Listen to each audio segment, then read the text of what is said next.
The paper felt flimsy in Ben's hand, a pale echo of the weight of his badge, indefinite suspension with pay. The words blurred not from moisture, but from a weary disbelief. 6 months. 6 months he'd pored over the incident reports, the bodycam footage, the forensic analysis. 6 months replaying the final seconds in his mind. The figure crossing the line, the weapon raised, the split-second decision. Justified, the board had initially ruled. Then the appeals came, fueled by the activist group, Borderline. Claims of excessive force, racial profiling, a rush to judgment. Now, this, he hadn't killed anyone. Technically. Wounded a man. Yes, a known coyote with a string of trafficking convictions. But the shot had gone low, hamstringing him below the threshold. Still, it was enough. Enough for the second guessing, the scrutiny, the accusations. Enough to put him on the sidelines. He tossed the letter onto the kitchen table, joining the small mountain range of case files he'd been obsessively reviewing. His wife, Sarah, was already at work, a kindergarten teacher, her life a world away from the grey areas and moral compromises that clung to him like desert dust. He hadn't told her about the suspension yet. Didn't want the worry etching deeper lines around her eyes. He'd wait. Craft the narrative. Minimize the damage. He was good at damage control. Had to be. The silence in the house felt oppressive. He needed to move. Needed to feel the steering wheel under his hands. The engine's rumble, a substitute for the constant buzz in his skull. He grabbed his jacket, the leather worn soft from years of use, and headed for the truck. He drove without a destination, letting the cracked asphalt and endless expanse of scrubland dictate his route. The border country was brutal, beautiful, and increasingly volatile. The usual ebb and flow of illegal crossings had become a surge, fueled by rumors of a new, ruthless cartel boss consolidating power on the other side. Old Man Tiberio, they called him. No one had a picture, just whispers of brutality. Ben hadn't seen a significant escalation of violence yet, but the tension was palpable, a low-frequency hum that resonated in the gut. He found himself on County Road 32, a ribbon of gravel winding along the international boundary. It was a known hotspot for smuggling, a desolate stretch where the fence was often breached, patched and breached again. He used to patrol this road regularly, the high beams cutting through the darkness, looking for the telltale signs, dire tracks, discarded backpacks, nervous energy. Now, he was just driving, a ghost in his own world. The afternoon, sun beat down, baking the earth. Heat shimmered off the landscape, warping the distant mountains. He rolled down the window, the dry air doing little to alleviate the suffocating heat. Then he saw it. About a quarter-mile ahead, a patch of disturbed earth, freshly turned, darker than the surrounding soil, an anomaly. In a landscape defined by inertia, he slowed the truck, his gut tightening. It wasn't a natural disturbance. Not an animal burrow, not erosion. Someone had been digging. He stopped the truck a safe distance away, killing the engine. He listened. The usual sounds of the desert theoned, the rasp of wind through the brush, the distant cry of a hawk fissened, but beneath them, a faint, almost imperceptible hum, mechanical, regular. Something was running. Underground, perhaps.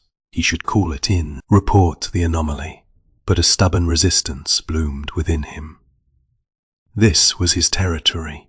He knew these roads, these subtle shifts in the landscape.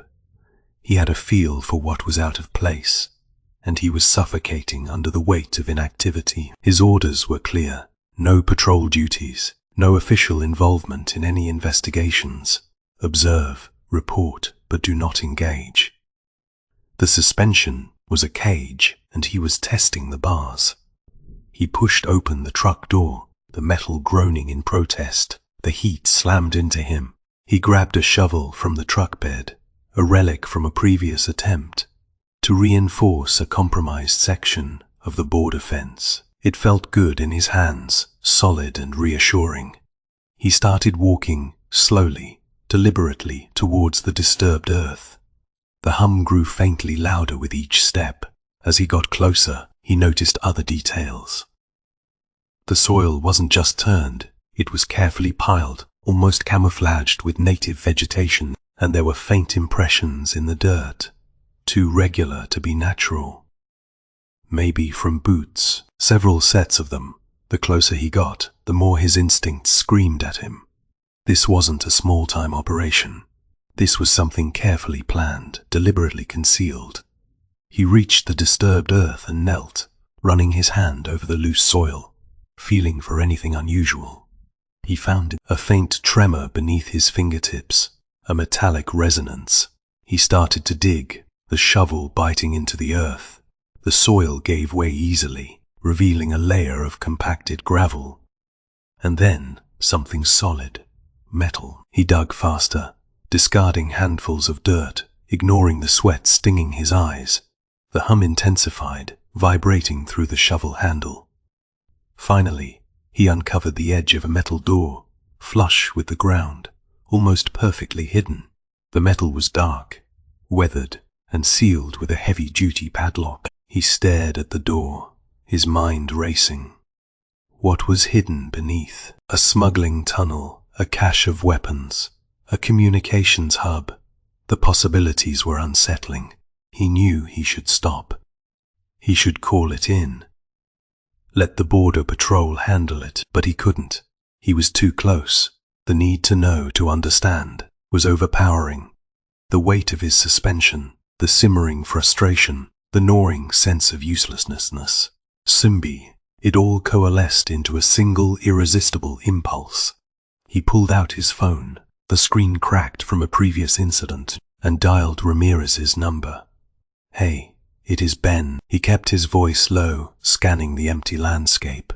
"Ben, what is up?" Ramirez sounded cautious, wary. Ben could hear the clatter of keyboard clicks in the background, probably monitoring the usual surveillance feeds. "I am on County Road 32.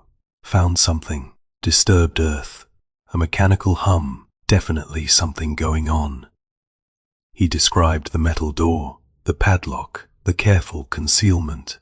"Looks professional, not just some desperate migrants digging a hole." There was a long silence on the other end of the line. "Ben," Ramirez finally said, his voice flat, "you're suspended. You need to stay away from this. Let us handle it." "But Miguel, this feels big. There is something more here. We need to check it out." "We are checking it out." Ramirez's tone was dismissive. "We have teams in the area. This is why you're off the road, Ben. You get too involved. You jump to conclusions. You see conspiracies where there are none." "This isn't a conspiracy, Miguel. It is nothing, Ben. Go home. Relax. Enjoy your time off." Ramirez's voice dripped with condescension. "And for God's sake, stay off my radio." The line went dead. Ben stared at his phone, his jaw clenched. He knew Ramirez was lying. He could hear it in the forced casualness, the deliberate attempt to shut him down. Ramirez wasn't interested in investigating. He was interested in containing the situation, minimizing the chance of another incident that would reflect poorly on the agency. He looked back at the metal door, the padlock glinting in the fading sunlight. Ramirez's warning hung heavy in the air, but it had the opposite effect. It fueled his determination. He lowered himself to his knees, ignoring the prickle of unease. He grabbed the shovel again, the steel cold against his gloved hands. He wasn't authorized to investigate. He wasn't supposed to be here, but he was, and he was going to find out what was hidden beneath the desert floor. He wedged the shovel's blade under the edge of the metal door and heaved. The metal groaned, resisting his efforts. He tried again, putting his full weight into it.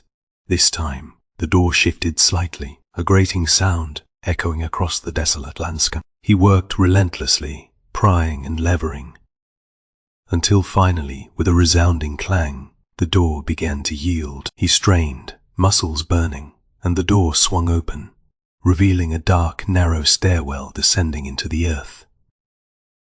A blast of cool, stale air rushed out, carrying with it a faint, metallic tang. The mechanical hum was now a distinct thrum, emanating from the depths below. He shone his flashlight into the darkness, the beam cutting through the gloom, revealing a rusted metal ladder leading into the blackness. The air tasted of dust and something else, something acrid and unfamiliar. He hesitated for only a moment. Then, ignoring the voice in his head, screaming at him to stop, he lowered himself onto the first rung of the ladder and began to descend. As his feet left the sunlight, a single high-pitched whine sliced through the desert air, the distinct sonic signature of a surveillance drone. Now locking onto his position, the metal ladder was cold and slick beneath Ben's hands. Each rung groaned under his weight, a discordant counterpoint to the steady thrumming that grew louder with his descent. The air thickened with each foot he lost, shifting from dry desert heat to a chilling dampness that clung to his skin. He switched his flashlight to its brightest setting, the beam barely penetrating the oppressive darkness. The tunnel wasn't a haphazard scrape, a quick dig. It was professionally engineered. The walls were reinforced with steel supports, the ceiling arched and solid. A concrete floor sloped gently downward, leading him deeper into the earth. It smelled like stale air and something else, a faint chemical odor he couldn't quite place. He reached the bottom, his boots landing on the cold concrete. The thrumming was almost deafening now, resonating in his chest. He swept the flashlight beam across the chamber. It was surprisingly large, easily 30 feet long and 20 feet wide. The space was filled with crates, stacked floor to ceiling, and a network of cables snaking along the walls.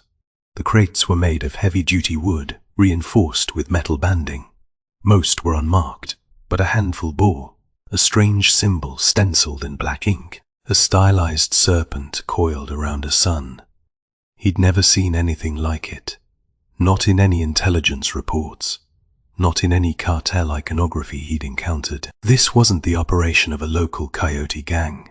This was something different, something bigger, something organized. He moved cautiously, weaving through the maze of crates. He noticed the equipment lining the walls, generators, ventilation fans, rows of batteries, enough to power a small town. Then he saw the surveillance equipment, a bank of monitors displaying a grainy real-time feed of the landscape above, and more disturbingly, several cameras trained inland, pointed not towards the border, but towards the towns and cities beyond, equipped with infrared and thermal imaging. This wasn't about simply moving people or drugs across the border. This was about watching, about gathering intelligence. He felt a prickle of unease crawl up his spine. They weren't just smuggling. They were observing, assessing, planning something. He ran a hand over his face, raking his fingers through his close-cropped hair. Ramirez was right about one thing. He did jump to conclusions, but this wasn't a conclusion. This was a slow, dawning realization of something deeply disturbing. He reached for his radio, intending to report his findings, to demand backup. He flicked it on, selected the designated frequency, and spoke. Base.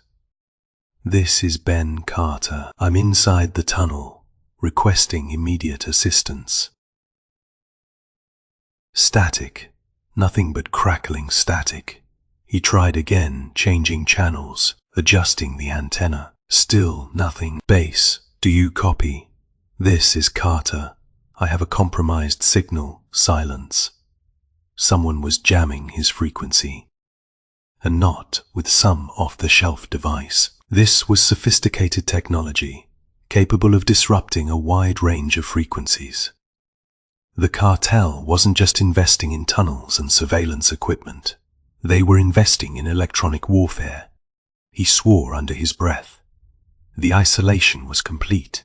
He was alone, underground, surrounded by unknown threats, and cut off from the outside world. A metallic clang echoed from the tunnel entrance, followed by the scrape of boots on concrete. Someone was there. He ducked behind a stack of crates, extinguishing his flashlight. His heart hammered against his ribs. He strained his ears, listening for any sound that would indicate the intruder's position. Quinander ah, a voice called out, harsh and authoritative. Who is there? Ben didn't answer. He remained motionless, clinging to the shadows. The footsteps approached, slow and deliberate. He could see a sliver of light from the entrance, illuminating the dust motes dancing in the air. A figure appeared, silhouetted against the opening, tall, lean, armed with a rifle. The figure scanned the chamber, the flashlight beam sweeping across the crates. It paused on the spot where Ben was hiding. Yo saiti seku, the voice said, closer now. I know you're here.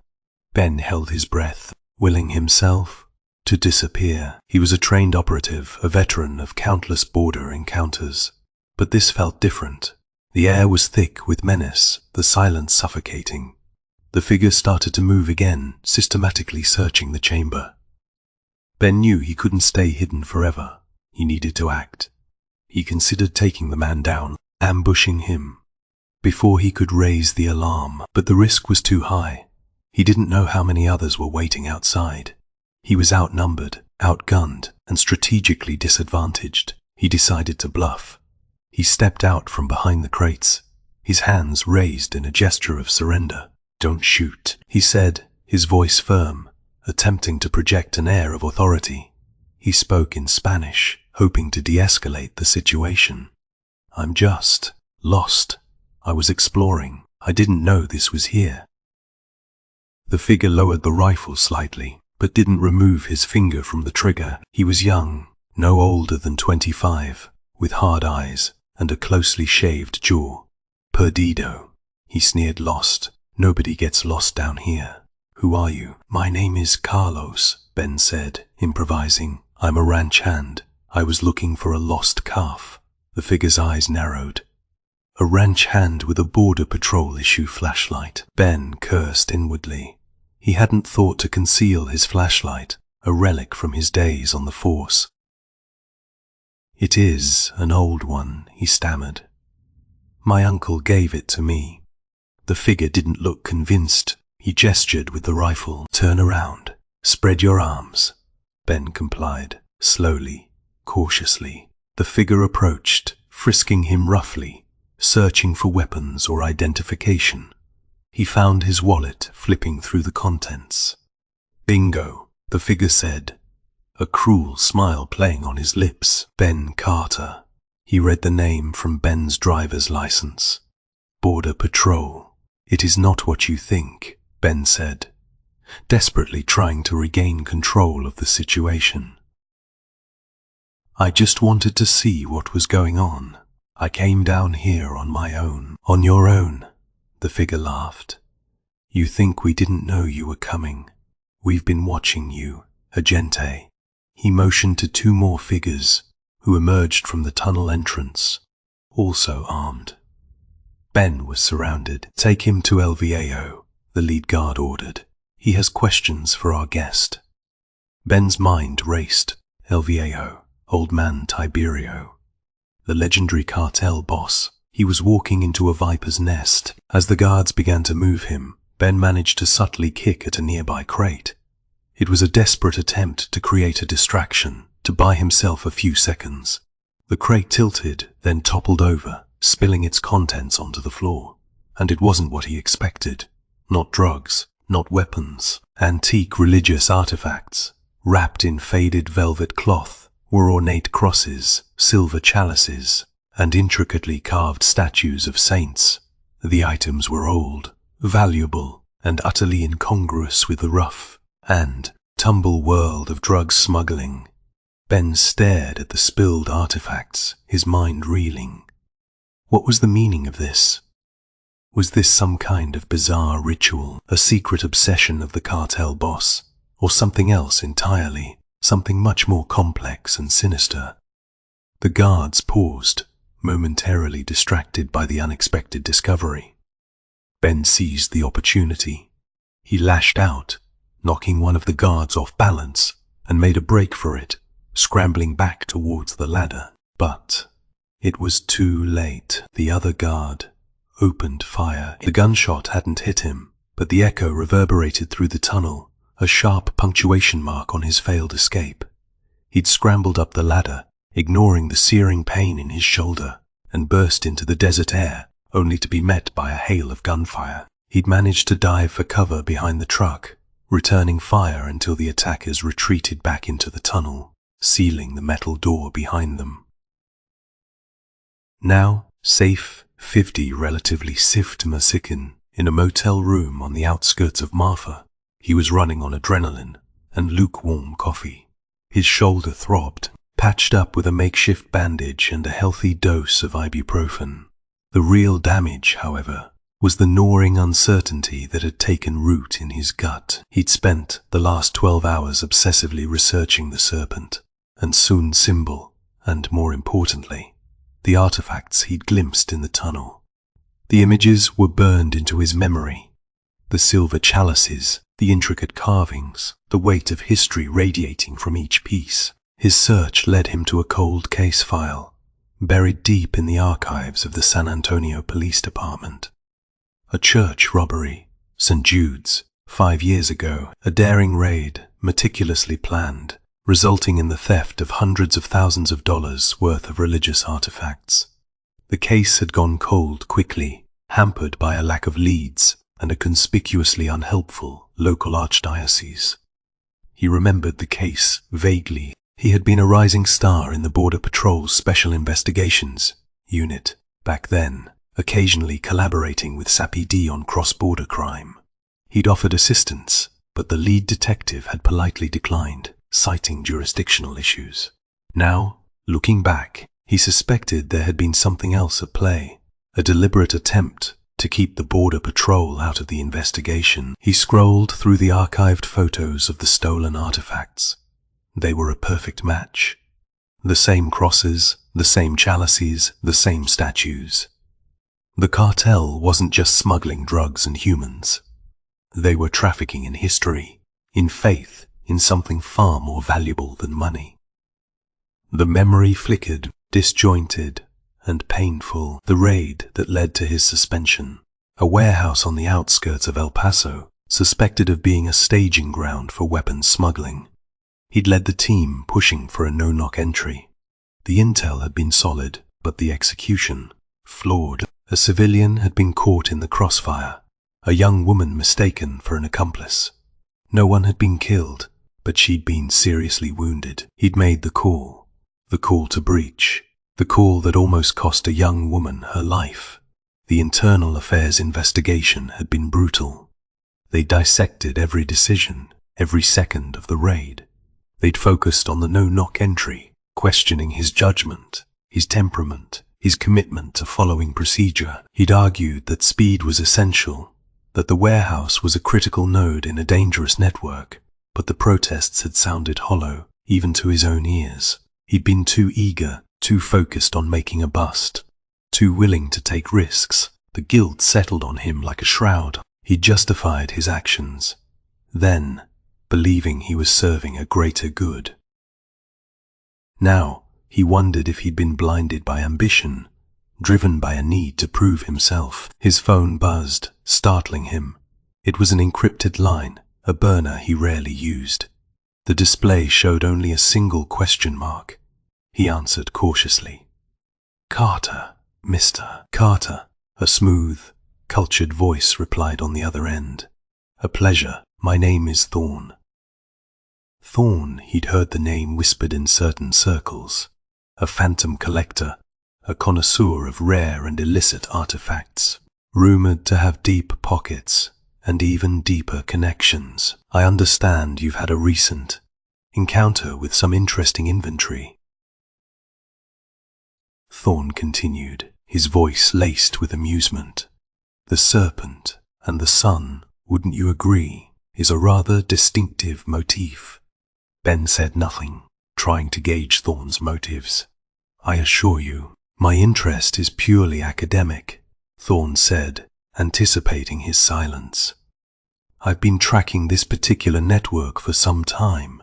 They call themselves Los Guardians, the Guardians. They specialize in acquiring culturally significant items. And you want to know what I know? Ben asked, his voice carefully neutral. Let's say I'm prepared to offer discreet assistance, information, resources, perhaps even a means of clearing your name. Thorne paused. In exchange for a comprehensive account of your experience, everything you saw, everything you heard. Ben hesitated. Thorne was offering a lifeline, a way out of the suspension, a chance to expose the network, but the collector's motives were far from clear. Manipulating events to suit his own agenda. What is your angle, Thorne? Simply preserving history, Mr. Carter, and ensuring these treasures don't fall into the wrong hands. Thorne chuckled softly. Thou, I admit, a little disruption to the flow of illicit artifacts is always welcome. He learned from Thorne that Los Guardians were led by a shadowy figure known as El Curator, a notorious art thief with a reputation for ruthlessness and a penchant for religious iconography. El Curator wasn't interested in the monetary value of the artifacts. He was seeking power, influence, the ability to leverage his collection into political and social capital.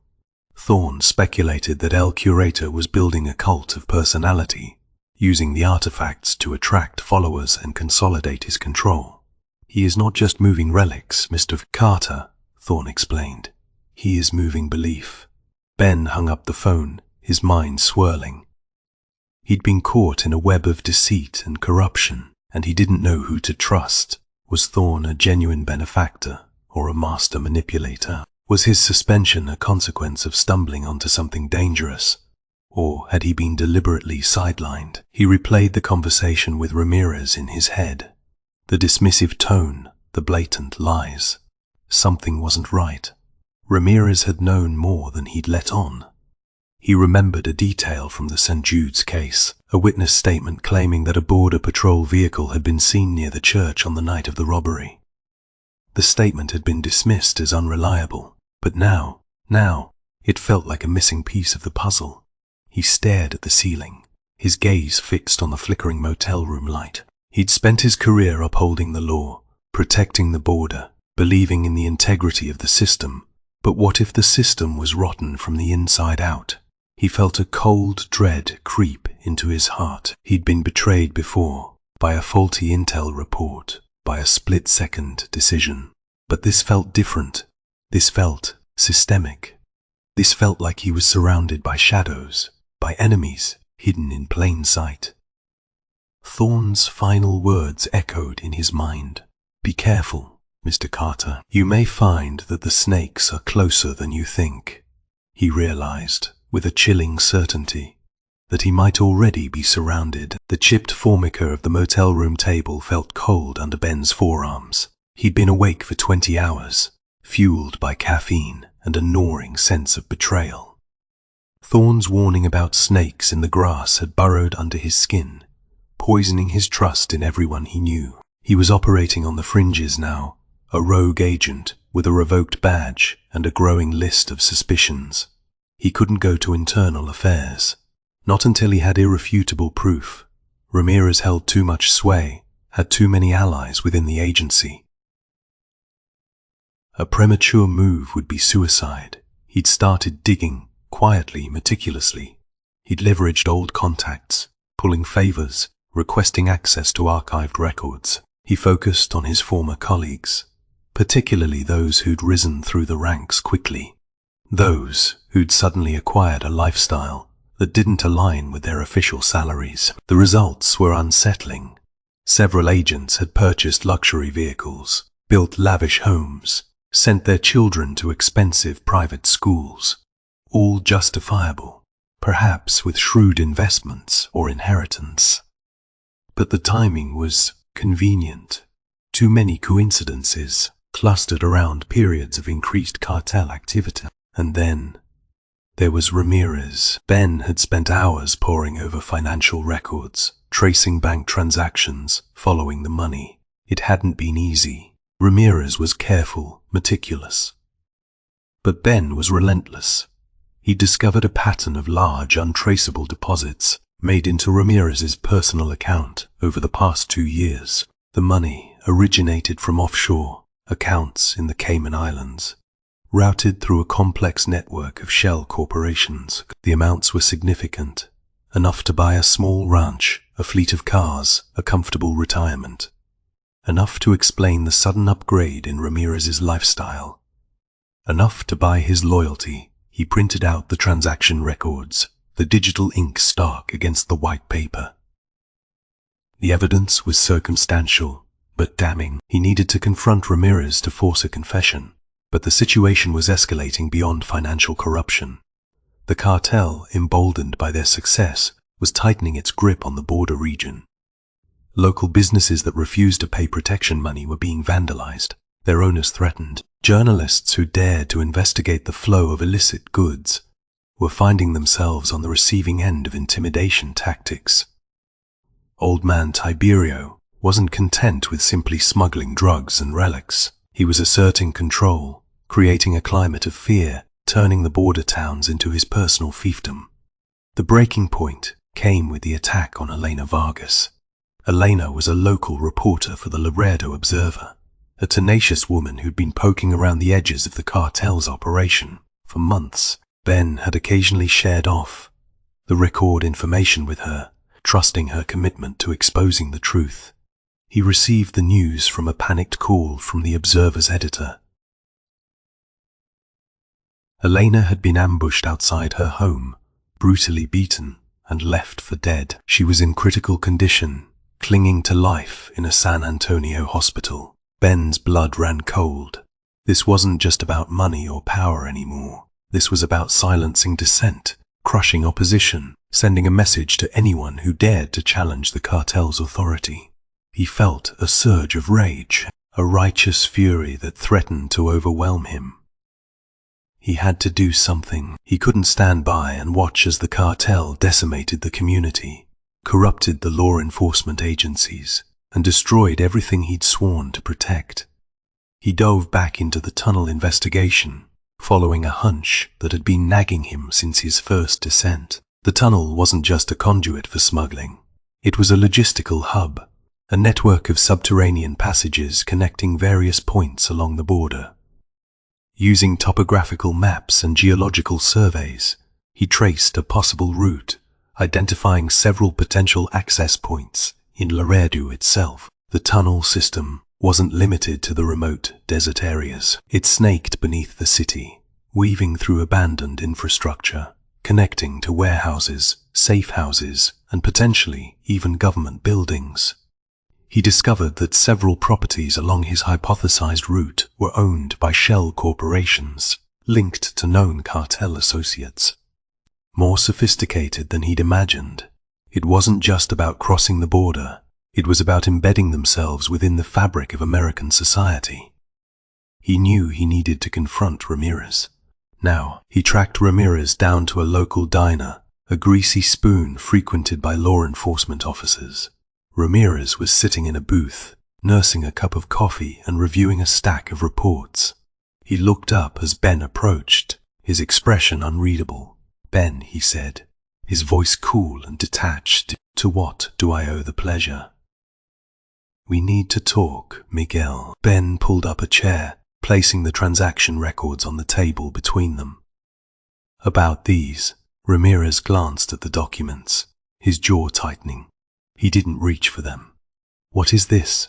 he asked, feigning ignorance. "These are records of untraceable deposits made into your personal account, offshore accounts, shell corporations.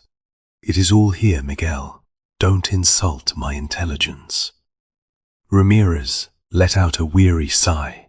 "You've been busy, haven't you, digging up dirt, playing detective?"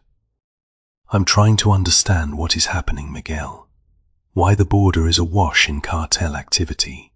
Why reporters are getting beaten. Why you're lying to me, lying to you." Ramirez chuckled. "I'm protecting you, Ben. You're in a fragile state, a suspension, a damaged reputation. You need to stay out of this. protecting me by taking money from a cartel kingpin. Ben's voice dripped with sarcasm. By letting them run rampant, by turning a blind eye to their crimes. Ramirez leaned forward, his eyes narrowing. You have no proof, Ben. Just speculation, conjecture, circumstantial evidence. I have enough to start an investigation, Miguel. Enough to bring you down. Ramirez smiled, a cold, predatory expression that sent a shiver down Ben's spine. You think so? You really think anyone would believe you? A suspended border patrol agent, ranting about corruption. You've lost your credibility, Ben. You're a liability. He paused, letting his words hang in the air, and you're starting to annoy me. Ben didn't flinch. Elena Vargas is in critical condition, Miguel. A journalist who was trying to expose the truth. You know El Curator is behind it. That is just a tragedy, Ben. An unfortunate incident. Sometimes collateral damage is unavoidable. Collateral damage? You're complicit in this, Miguel. You're helping them. Ramirez stood up, towering over Ben. His voice was low, menacing. You're playing a dangerous game, Ben. A game you can't win. He leaned closer, his breath hot on Ben's face. I suggest you drop this. Walk away. Forget everything you've seen. For your own good. Then, without another word, he turned and walked away, leaving Ben sitting alone at the table. The damning evidence spread before him as Ramirez disappeared through the diner doors. Ben caught a glimpse of two figures standing in the parking lot. They were both dressed in civilian clothes, but their posture, their stance, their watchful eyes betrayed their profession. Border patrol agents, Ramirez's men. He realized then, with a sinking feeling, that he wasn't just fighting the cartel. He was fighting his own agency. He was surrounded by betrayal, and he was running out of time. The ranch house loomed against the bruised twilight sky like a fortress, built from weathered stone and surrounded by a high perimeter fence topped with razor wire. It radiated an aura of menace. Thorne had provided the location, pinpointing it as El Curator's primary base of operations. He'd also provided intel detailed schematics of the ranch layout, guard patrol patterns, and the probable location of the artifact collection. Ben didn't trust Thorne, not one bit. The collector's motives remained shrouded in ambiguity, but he needed information, and Thorne was the only source he had. Besides, Thorne had insisted on providing a heavily armored FUV and a private security detail, ostensibly for Ben's protection. Ben suspected it was more about controlling the narrative, ensuring the operation unfolded according to Thorne's plan. Remember the plan, Carter. Thorne's voice crackled through the headset. Minimize casualties. Our primary objective is the artifacts and the apprehension of El Curator. We avoid a full-scale confrontation, if possible, Ben grunted in response. Avoiding a confrontation wasn't exactly his forte, but he understood the principle. He needed to secure the evidence, expose the network, and bring El Curator to justice.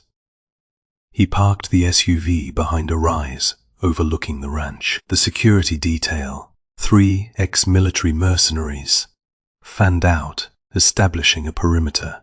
Ben scanned the grounds with binoculars. Several guards patrolled the perimeter, armed with automatic weapons. Others were stationed on the roof, manning guard towers. They're expecting company, Ben murmured into the headset. El Curator is cautious, Thorne replied. He is not accustomed to uninvited guests. Ben initiated the plan. The mercenaries provided cover fire, drawing the guards' attention. Ben used the terrain to his advantage, moving swiftly and silently through the scrubland, exploiting the shadows and natural cover. He bypassed the perimeter fence, scaling a section weakened by erosion, and made his way towards the main house. He reached the back of the house undetected, finding a service entrance leading to the kitchen. He slipped inside, moving like a ghost through the darkened corridors. The house was opulent, decorated with expensive furniture and artwork. But beneath the veneer of luxury, there was a palpable sense of unease. He located the artifact collection in a hidden basement, behind a reinforced steel door. As he prepared to breach the door, voices erupted from outside. Harsh, familiar voices. Ramirez, secure the perimeter. Nobody gets in or out. Ramirez's voice boomed through the ranch. Find Carter. He is a rogue agent, a threat to national security. Ben's blood ran cold. Ramirez had turned against him. He'd expected it, but the confirmation still stung. He was no longer hunting the cartel. He was being hunted by the cartel and the border patrol. A tense standoff erupted as Ramirez and a dozen armed agents converged on the house. They surrounded the building, cutting off any possible escape route. Carter, come out with your hands up. Ramirez shouted through a loudspeaker. This is your final warning. Ben ignored the command. He knew what Ramirez wanted. He didn't want to arrest El Curator. He wanted to protect him. He wanted to preserve the network. He used a small explosive charge to breach the steel door, revealing a cavernous chamber filled with religious artifacts. The stolen treasures from St. Jude's were prominently displayed, alongside countless other priceless objects. As he began to catalogue the artifacts, the basement door burst open. El Curator stood in the doorway, flanked by two heavily armed guards. A cold, calculating gaze met Ben's. So, the agente finally arrives, El Curator said, his voice smooth and menacing. I've been expecting you. It is over, Curator, Ben said, raising his weapon. It is time to pay for your crimes. Crimes, El Curator chuckled. I am simply a collector, a patron of the arts. I preserve history. You are the one who destroys it. You're funding terrorism, trafficking in stolen goods, and corrupting law enforcement. That is not preservation. That is exploitation. Sentimentality is a luxury I cannot afford. El Curator gestured to his guards. Eliminate him. A chaotic firefight erupted. The basement became a maelstrom of gunfire, shattered glass, and flying debris.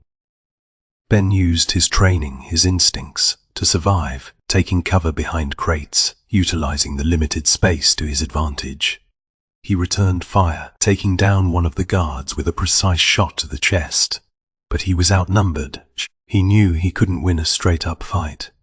Then, to his astonishment, the mercenaries from Thorne's security detail stormed the basement, engaging El Curator's remaining guards. The battle raged on, escalating in intensity. As the firefight intensified, Ben overheard snippets of conversation that revealed the true extent of El Curator's operation. The artifacts weren't just about prestige or power. They were about money laundering, political influence, and a complex scheme to destabilize the border region. El Curator was using the sales of the artifacts to funnel money into offshore accounts, which were then used to bribe politicians, fund extremist groups, and undermine law enforcement agencies. And Ramirez was a key player in the scheme. Ramirez is handling the logistics, Ben overheard El Curator say to one of his surviving lieutenants. He ensures the shipments are secure, the money is laundered, and the authorities are kept in the dark. Ben felt a wave of nausea. He'd suspected Ramirez was corrupt, but he hadn't realized the extent of his involvement. He was a traitor, a puppet of the cartel. Just as the mercenaries seemed to gain the upper hand, Ramirez and his agents stormed the basement, joining the fray. They weren't there to arrest El Curator. They were there to protect him. Kill him, Ramirez screamed, pointing at Ben. He knows too much.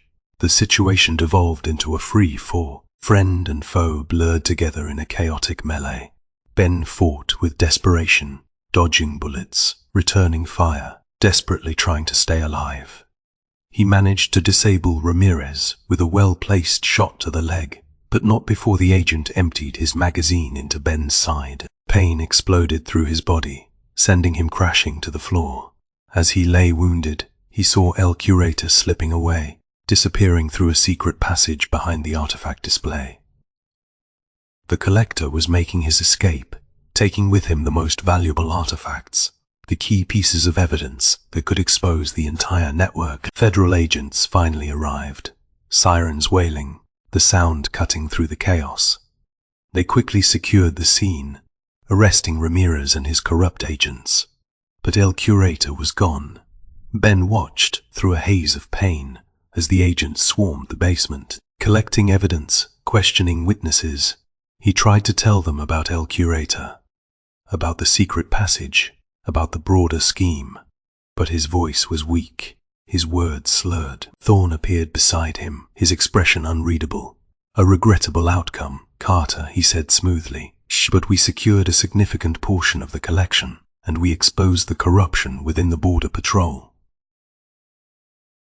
Ben stared at Thorne, his mind reeling. The collector had known all along. He'd let El Curator escape, allowing him to preserve a portion of his network.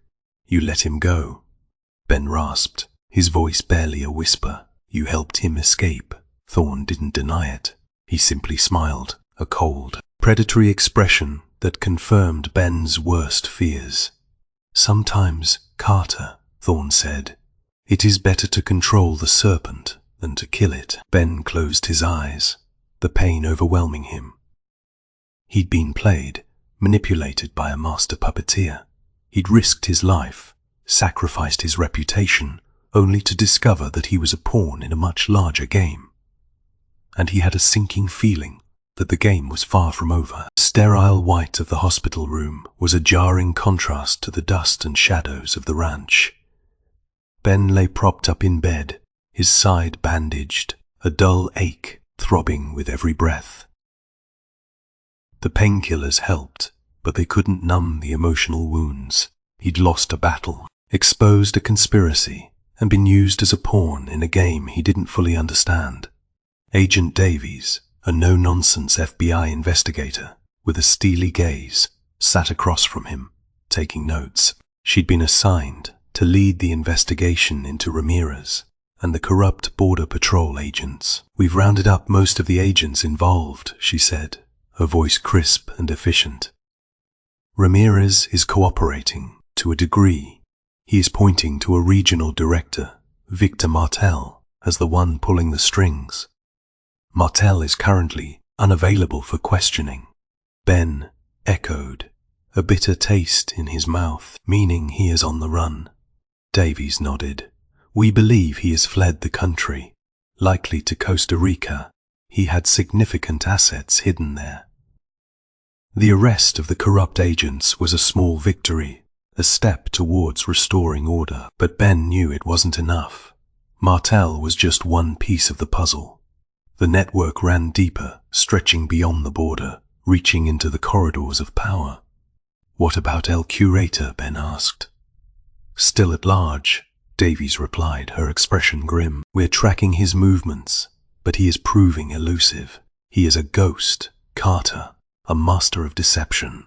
The truth about Thorne began to unravel as Davies continued her investigation. They discovered a trail of shell corporations and financial transactions that link the collector directly to the stolen artifacts.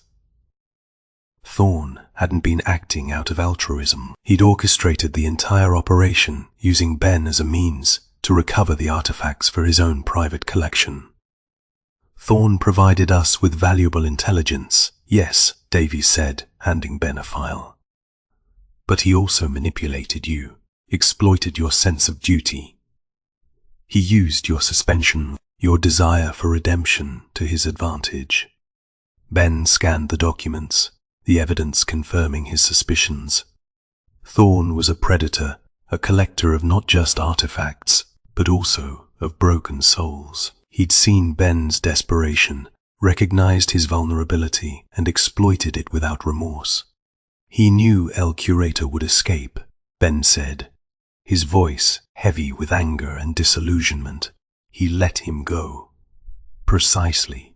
Thorne's priority wasn't justice, Carter. It was possession. The recovered artifacts were returned to their rightful owners, museums and churches throughout the Southwest. The restitution was a welcome gesture, but it felt hollow.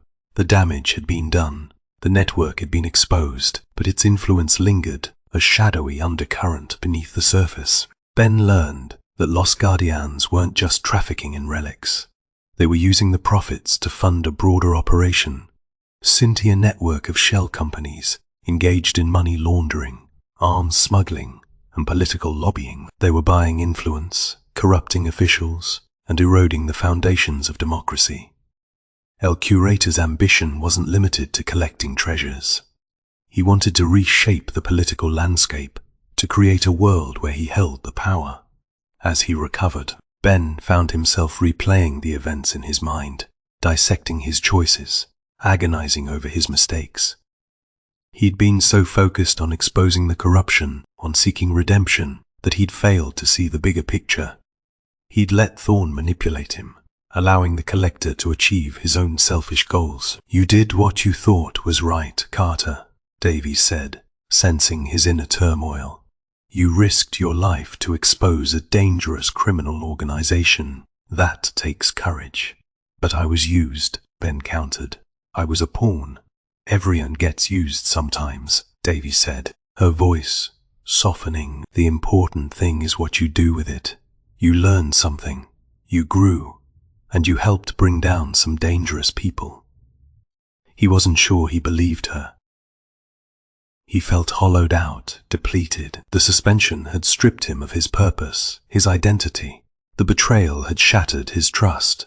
He wasn't sure he could ever go back to the border patrol. He spent his days walking the desert, seeking solace in the vast, unforgiving landscape. The desert didn't offer easy answers, but it offered perspective. It reminded him of the fragility of life, the impermanence of things. One evening he found himself on a familiar stretch of road, overlooking the border. The sun was setting, casting long shadows across the scrubland. He spotted a lone figure in the distance, silhouetted against the horizon. He raised his binoculars, focusing on the figure. It was a man walking with a purposeful stride, heading south, towards the border.